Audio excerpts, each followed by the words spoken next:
Porto Canale, sos triballadores sun protestante.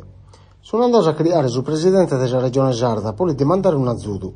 Questo manzano sos triballadores de su Porto Canale de Asteddu sono andati innanzi di fila de voto, poi pesare una protesta e poi demandare sul presidente della regione Sarda, Cristian Solinas, e los azudi in questo momento di crisi isuni Olande. Che sono tutto enza triballo, e pa sun sas speranzias e tornano a triballare si sighi ustandazzu. Los han postos totus in aspi.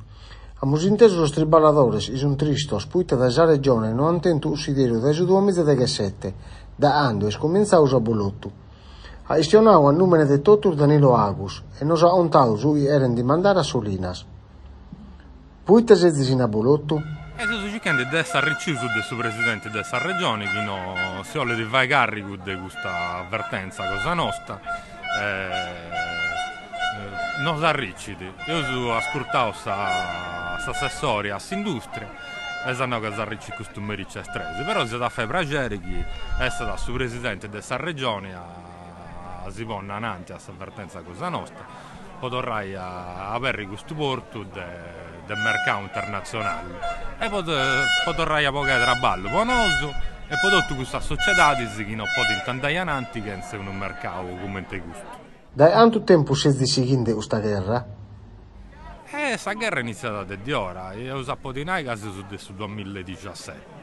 Io ho cominciato prima a lavorare a pago, a avere questa azienda cosa nostra che è spostata il mercato e su traffico in altri sport, in Africa, a Tangeri, a Cipro e in altri luoghi.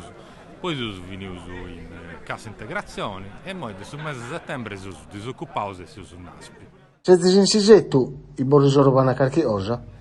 E poi sono cercando di affrontare questa cosa con il suo governo, chiedendo di fare un'agenzia del suo lavoro portuale e assicurare che con il suo recovery, con il suo prossimo recovery sia la posta a lei.